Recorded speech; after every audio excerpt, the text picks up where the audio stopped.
자, 우리 한 번 더 아멘으로 하나님을 예배합시다. 할렐루야. 자, 또 오래간만에 이 자리에 모여서 예배하게 되었습니다. 오늘도 같이 데일리 처치를 통해 이제 모여서 같은 말씀을 또 나누는 또 모든 예배자분들 예수님의 이름으로 환영하고 축복해 드립니다. 우리 한 번 더 우리 2025년의 소망과 결단을 또 고백하고 좀 말씀을 좀 나눌까 합니다. 제가 선창하면 여러분들이 후창하는 방식으로 함께 고백하겠습니다. 주보의 내용을 보시면 되겠고요. 함께 고백합니다. 믿음은 들음은 자, 믿으시는 분은 아멘. 많이 들으십시오. 많이 들으시고 또 때를 따라서 많이 보시고 또 많이 만나시고 또 많이 행하시고 또 이러면서 여러분들의 믿음이 금년 1월보다 금년 12월에 더욱더 성숙해져 있으시기를 바라며 예수님의 이름으로 축복해 드립니다. 자, 사순절이 시작되면서 예수님이 오신 이유에 관한 말씀을 시작했습니다. 근데 제가 이 설교를 준비하다 보니까 내가 준비하고 있는 내용이 오신 이유라기보다는 오셔서 변한 것들이라고 보는 게 좀 맞지 않을까 이제 그런 생각이 좀 들더라고요. 뭐 비슷한 맥락이겠지만 예수님이 오셔서 변한 게 뭘까 이런 맥락으로 또 생각이 들더라고요. 우선 가장 큰 변화는 이제 사망에서 생명으로의 길이 열렸다. 이제 이게 지난주에 전해드린 내용이죠. 예수님을 통해서 오직 예수님을 통해서만 가능한 이제 가장 큰 특징. 다른 이로서는 구원을 받을 수 없나니 천하 사람 중에 구원을 받을 만한 다른 이름을 우리에게 주신 일이 없다. 이렇게 아예 선언을 하고 있습니다. 그래서 예수님만이 우리에게 유일한 복음이다 라는 이야기인 거죠. 다른 복음은 없나니 다만 어떤 사람들이 너희를 교란하여 그리스도의 복음을 변하게 하려 함이라. 그러나 우리가 혹은 하늘로부터 온 천사라도 우리가 너희에게 전한 복음 외에 다른 복음을 전하면 안 된다. 저주를 받을 거다. 이런 메시지도 있습니다. 이렇게 유일한 복음이신 예수. 자, 그분을 통해 성취된 가장 큰 특징이 뭐라고요?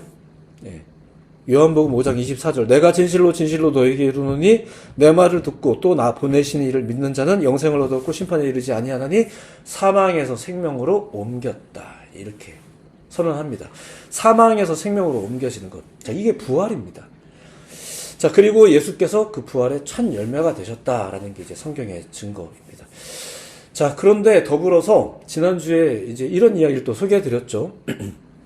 조금 더 집중해서 설명드린 부분이 이 부분인데, 그렇게 오직 예수님을 통해 성취되는 그 부활이라는 게 그저 인생의 끝자락에서 나타나는 그런 것이었나, 이제 아니라는 이야기를 이제 지난주에 특별히 소개해 드린 겁니다.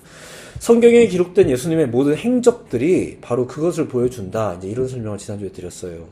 예수님의 사역이라는 게 뭔가, 이제 그런 걸 잘 보니까 믿기만 하면 이 땅에서 사망에서 생명으로 옮겨지는 은혜를, 구원을 입는다. 그런 것이 나타난다. 그것을 또 우리에게 보여주시는 일이 예수님의 사역이었다. 이제 이런 식의 설명을 지난주에 드린 겁니다. 이 땅에서 고쳐주시고, 가르치고, 돌이키게 하시고, 이렇게 한 거죠. 고쳐줘봐야 어차피 뭐 때 되면 또 죽을 건데, 가르쳐줘봐야 또 어떻게 조금만 하면 까먹을 건데, 그렇지만 계속 그 일을 해나가신 거예요. 인생 마지막의 결과로서의 부활, 회복, 니네가 죽으면 진짜 좋은데 가게 해줄게, 이런 게 아니라 아직 이 땅에 살고 있는데 부활과 회복, 사망에서 생명을 옮겨지는 어떤 역사, 그러니까 부활을 현실로 가져오는 거예요. 이게 예수님께서 하신 일이었습니다. 근데 이게 이 현실을 굉장히 힘들게 살고 있는 사람들에게는 굉장한 복음인 거죠. 굉장한 복음인 거예요. 여기서 위로를 받다니, 우리에게 이제 영원한 그런 기쁨의 때가 있다니, 우리도 지금 이렇게 사는 게 고달프지만 이 중에서도 우리가 만족을 누릴 수 있고 우리도 뭔가 나눌 수 있고 우리가 위로를 받을 수 있다니, 이런 사람들에게는 굉장히 행복하고 희망찬 복음인데, 이 현실이 또 뭐 나름대로 살만하고 뭐 자기 생각이 이게 굳어져 있는 사람들에게는 이게 굉장히 불편한 복음이기도 한 거거든요. 그러니까 말씀을 들으면서 막 은혜를 받기도 하지만 말씀을 들으면서 불편해지는 일들도 실제로 가능한 거예요. 그러니까 그 이상한 일은 아닙니다. 당시 유대인 중에서 나름 기득권층에 있었던 사람들이 바로 그랬습니다. 현실도 뭐 나름대로 잘 살만하고, 근데 더군다나 죽어서 가는 곳까지 보장을 받는다? 그런 부활 신앙을 그들이 가지고 있었단 말이에요. 부활이라는 것이 심지어 그런 것이길 바랬죠. 왜냐하면 현재는 그냥 이렇게 살고 싶으니까. 그런데 이제 예수님이 뭐 이 땅에 막 뭐가 임했다는 둥, 하나님의 나라가 왔대요, 막. 그리고 이런 종류의 앞서 설명드린 그런 종류의 일들을 막 행하시고 다니니까 이게 거슬리는 겁니다. 그게 좋은 건 알겠어요. 막 죽었다는 사람이 막 살아나고 하니까 신기하잖아요. 부정하기가 어렵잖아요. 근데 뭐 그래서 대놓고 욕은 못 하겠는데 은근히 거슬리는 거죠. 무엇보다 그 예수님이 하고 다니신 그 일들, 부활을 현실로 끌어온 그 모든 행적들 때문에 결국은 무슨 일이 벌어졌냐? 자기들이 가졌던 확신이 틀렸다라는 게 막 드러나고, 내가 생각한 게 틀렸다는 게 드러나고, 심지어 인생 끝자락에 있는 부활, 영생을 위해서 그들이 만들어 놓은 장치가 있었단 말이에요. 그쵸? 때 되면 예배해라. 뭐 겨우 그거밖에 안 해? 그것밖에 헌금을 안 가져와? 뭐 이렇게 해가면서까지. 교회사 역사 속에는 여러분들 잘 알고 있는 뭐 이제 면죄부 판매 이런 것들도 막 있고, 이렇게 온갖 많은 것들이 있었는데 이제 그런 조건들이 다 필요 없는 상황을 이제 그분이 만들어 놔버리니까, 쉽게 말해서 손해가 생기니까 예수님이 싫은 거예요. 자, 어쨌든 그렇게 예수님은 사망에서 생명으로 라는 그 부활의 소망과 그 복음을 현실로 가져와 버리셨어요. 엄청난 축복인데 이게 또 엄청나게 싫은 사람들이 또 있네요. 그리고 이게 또 하나, 오늘은 이제 이 부분의 이야기입니다. 이게 실제로 어떤 부분에서 불편한 건 사실입니다. 왜 그러냐면은 앞서 말씀드렸듯이 이게 어떤 유대인들이 기대했던 것처럼 그 인생 끝자락에 있는 게 부활이고 회복이라면, 결국 우리들의 이 현실은 누군가가 컨트롤을 하거나 내가 컨트롤을 하면서 살면 되는 거잖아요.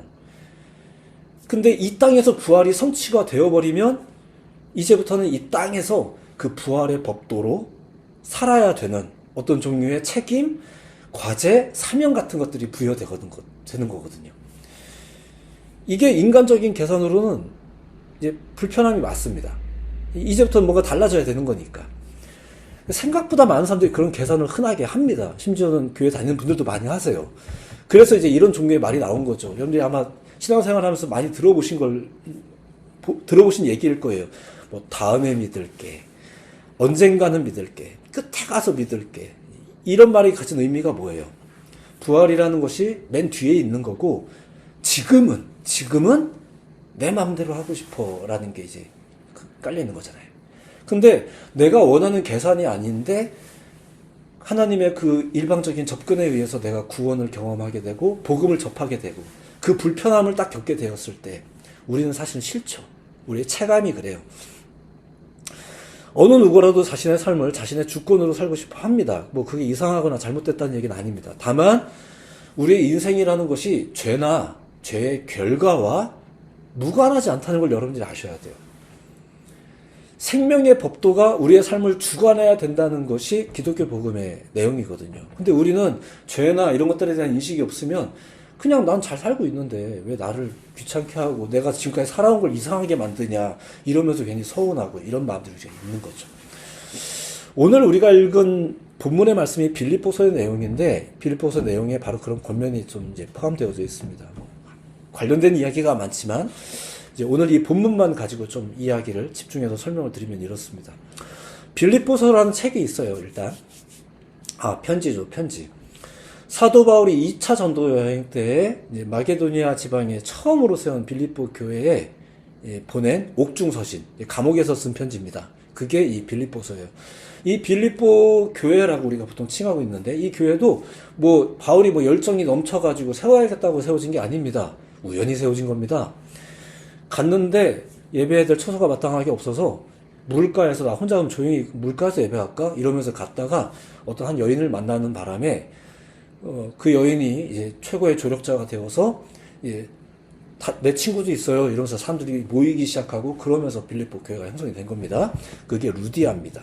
자주장사 루디아. 자, 빌립보 교회라는 것, 정확하게 말하면 그 지역에서 조금은 특별한 만남으로 이렇게 시작된 모임을 말하는 겁니다.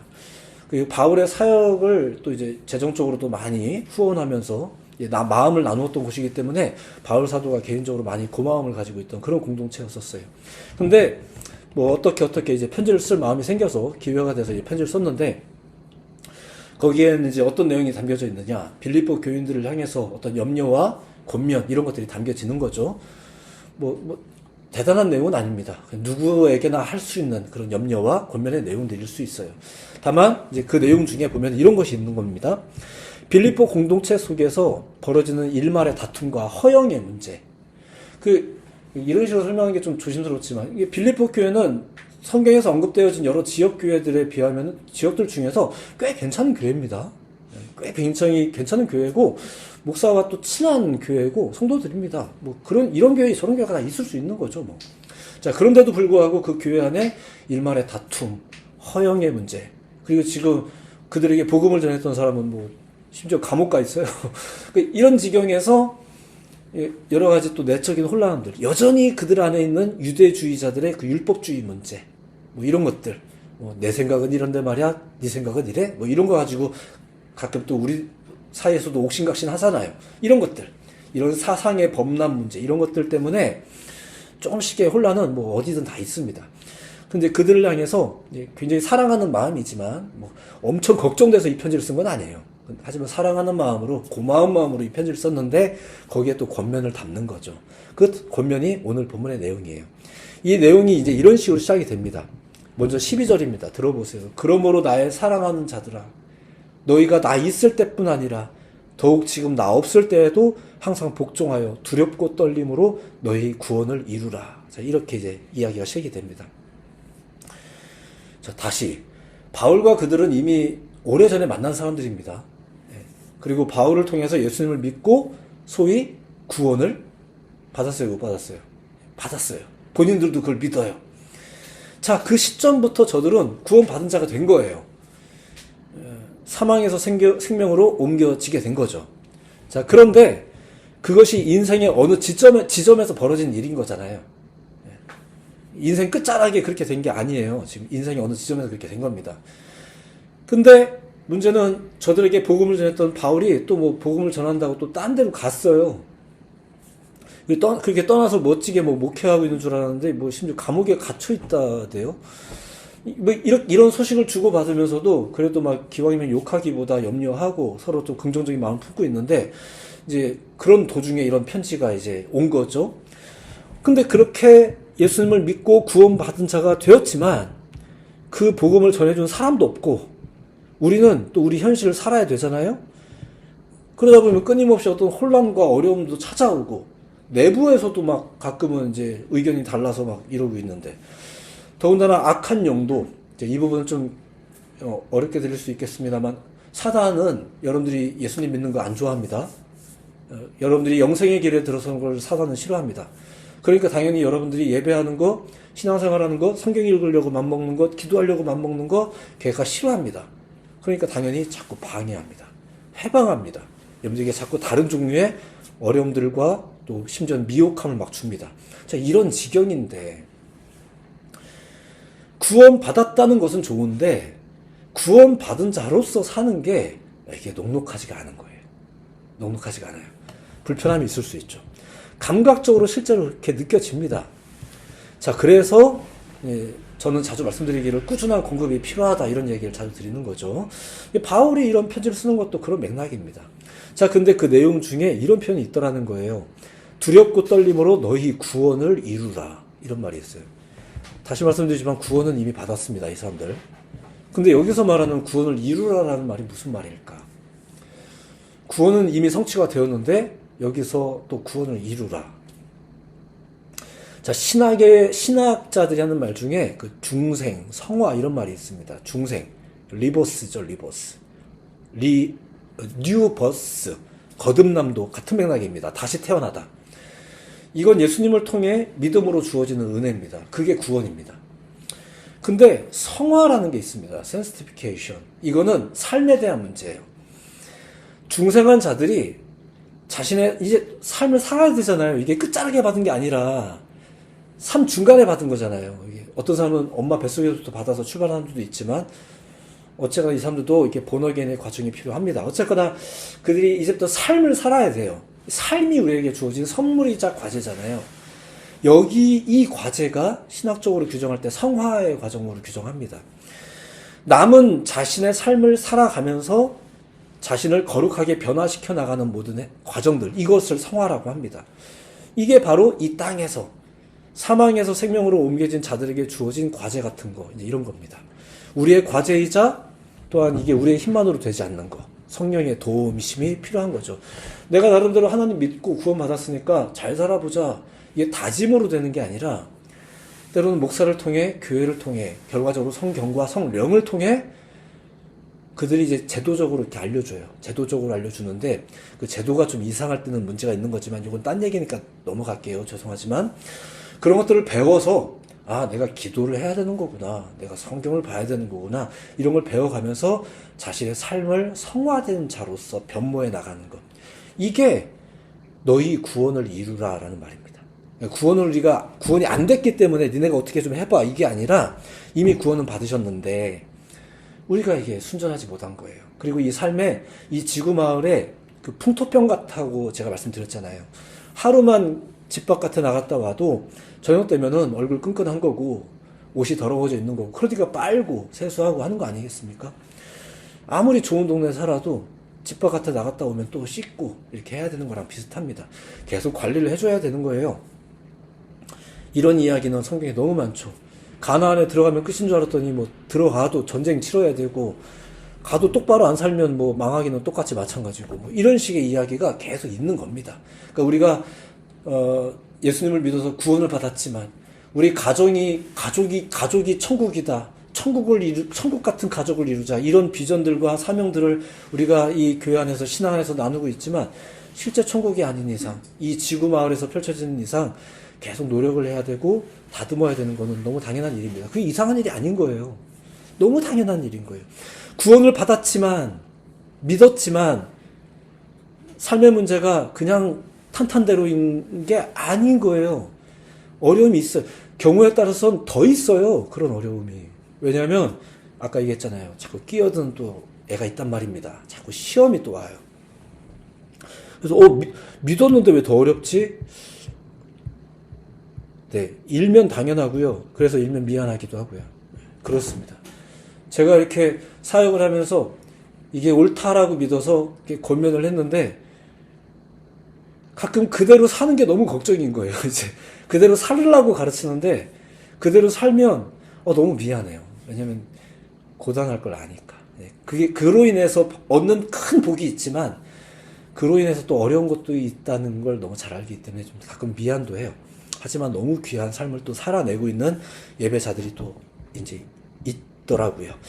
자, 사도 바울이 말한 너희 구원을 이루라라는 말이 바로 그것입니다. 구원이 없었다라는 얘기가 아니라 너희가 구원을 이미 받았지만 구원받은 자로서 너희의 삶을 순전하게 살아가라라는 말이 바로 이 말입니다. 순전하다는 말 뭔지 아시죠? 불순물을 빼내라 이런 얘기입니다. 불순물을 빼내고 순전한 것. 그러면 13절 너희 안에서 행하시는 이는 하나님이시니 자기의 기쁘신 뜻을 위하여 너희에게 소원을 두고 행하게 하시나니. 그러니까 우리 안에 성령이 하나님의 영이 도우신다는 얘기예요.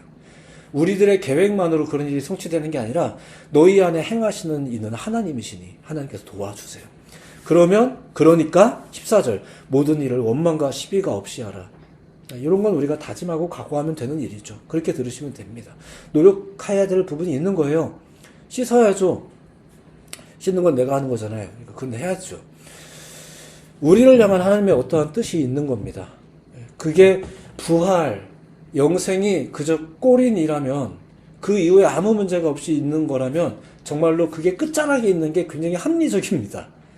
근데 그게 아니라 우리의 인생 중에 어느 시점에 하나님께서 우리를 구원하신 일이 생기고 또 우리가 믿어서 구원의 기회를 얻게 되는 것은 내가 그냥 천천히 믿을 걸 이게 아니라 하루라도 더 먼저 이 죄의 속박에서, 죄의 결과의 속박에서 우리가 벗어나기를 주님은 원하시거든요.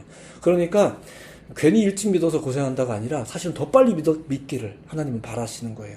근데 어쨌거나 이렇게 우리가 이 삶 가운데 믿었을 때 이제 이 믿는 자로서 우리를 향한 하나님의 어떤 뜻이 있습니다.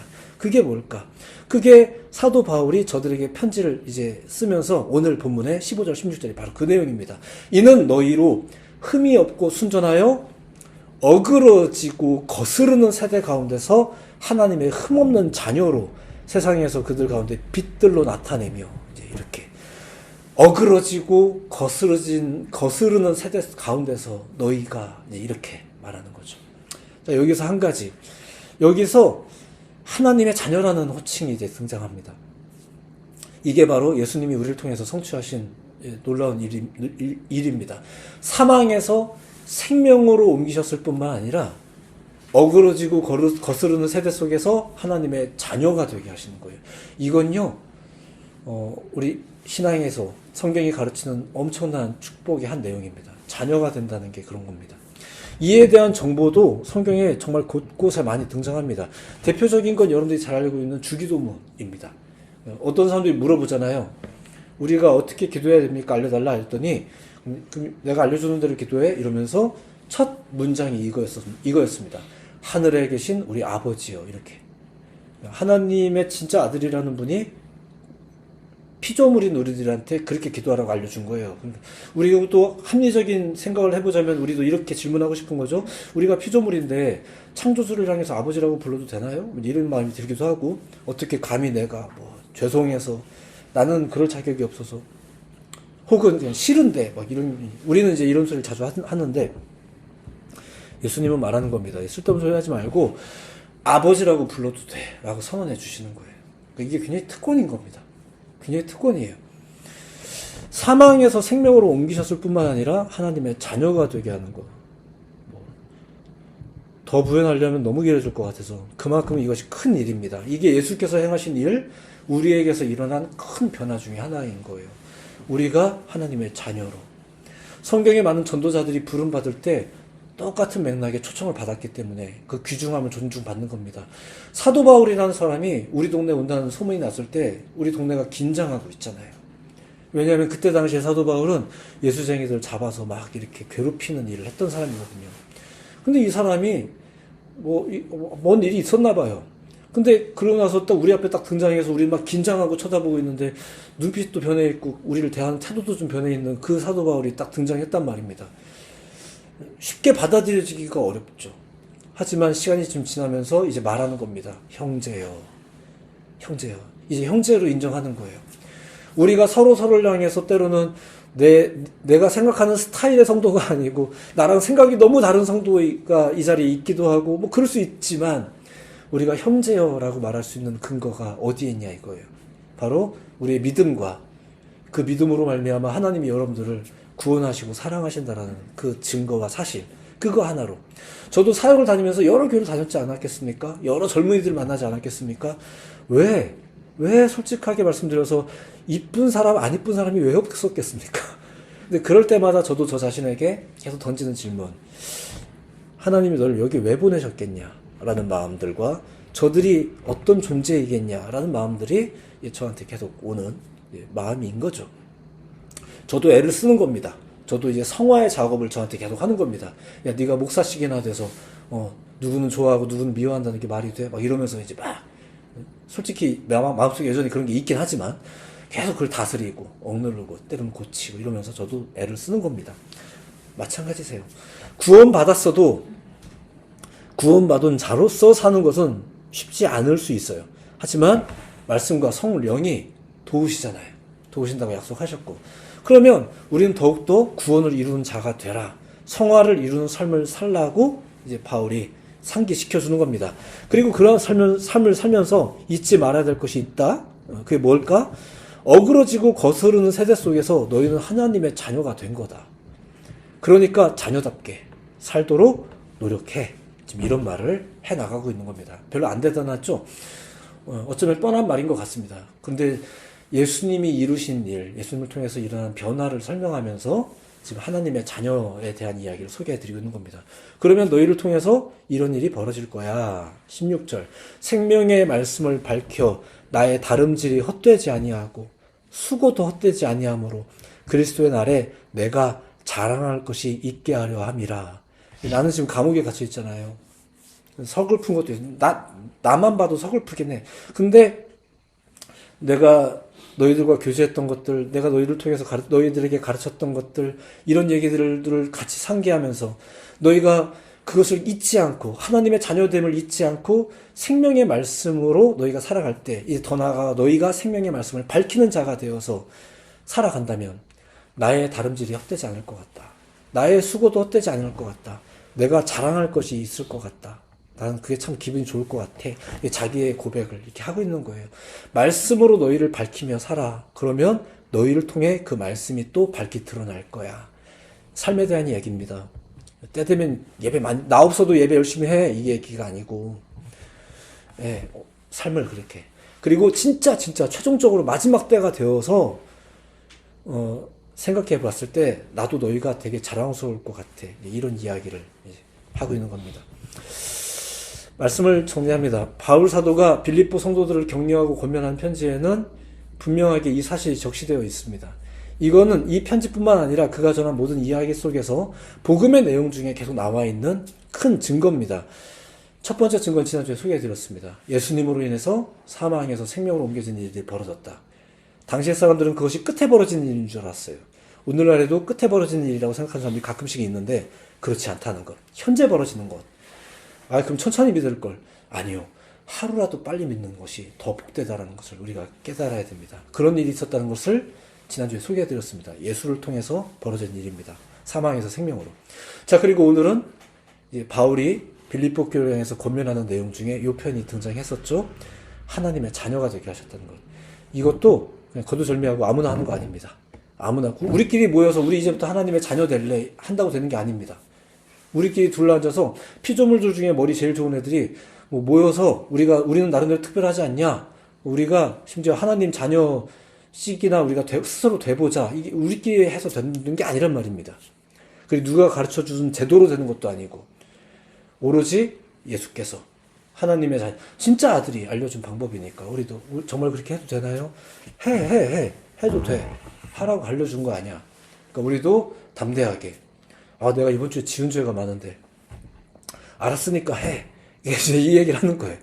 제가 말도 어눌하고 제가 무슨 그런 일을 합니까? 내가 함께 할 거잖아. 해. 계속 하나님 답답해 하시면서 계속 우리를 살리려고 그냥 애를 쓰는 거예요. 아둥바둥. 우리는 막 설명만 계속 하고 있고. 제발 그러지 말고 그런 걸로 설명하지 말고 좀 해봐. 너희가 이미 자녀야. 우리를 그렇게 칭해 주셨죠. 믿고 하나님의 자녀로 사는 겁니다. 물론 우리의 몸 가운데 아직 배어있는 아주 온갖 옛날 기질들이 좀 없지 않아 있습니다. 그런 것들을 이제 행동들을 바꿔나가는 것이 성화의 과정인 거예요. 자연스럽게 내 입에서 막 욕이 나오고 이럴 때가 있었죠. 우리가 애도 써보고 하는 거죠. 그렇게 하는 겁니다. 이전의 습성들을, 죄된 습성들을, 이런 게 잘못된 거였구나. 이런 게 오히려 그리스도의 덕을 가리는 일이었구나 싶은 거는 필요한 만큼 끊어도 내고, 이건 했어야 되는데 내가 안 했어? 좀 하세요. 이러면서 우리가 신앙생활을 해나가는 거죠. 구원받은 자의 삶을 살아가는 거예요. 우리가 구원받은 자로서의 삶을 살아가는 가장 큰 활력이 뭘까요? 그게 바로 내가 하나님의 자녀라는 인식입니다. 이거는 그냥 목사가 가르쳐준 어떤 철학이 아닙니다. 부여해 주신 겁니다. 그러니까 제가 전하는 거예요. 우리끼리 둘러앉아서 새로운 답을 만들어내는 게 아니라 이미 있던 답이에요. 이미 우리에게 주어진 답이에요. 하나님의 자녀가 되는 권세를 우리에게 주신 거예요. 아멘만 하면 되는 거예요? 아멘만 하면 됩니다. 믿기만 하면 됩니다. 입술로 고백만 하면 됩니다. 진짜예요. 예수님이 알려준 거니까 저도 그냥 담대하게 말할게요. 정말 되는 겁니다. 다만 우리 가운데 남아있는 문제가 남아있잖아요. 아직 내 몸에 배어있는, 의식에 배어있는 많은 것들이 있잖아요. 그러니까 구원을 이루는 작업들은 필요한 거죠. 목사도 없는데 삶을 나 혼자 살아야 되는데 예배를 꾸준히 참석하는 게 아니라 삶에서 예배를 해야 된다는데 이게 쉽지가 않죠. 그러니까 말씀과 성령의 도움을 받으면서 사시는 거예요. 이런 이야기를 계속하고 있는 게 데일리 리서치입니다. 가장 큰 활력은 뭐라고요? 잊지 마세요. 여러분들은 하나님의 자녀입니다. 믿으시기 바랍니다.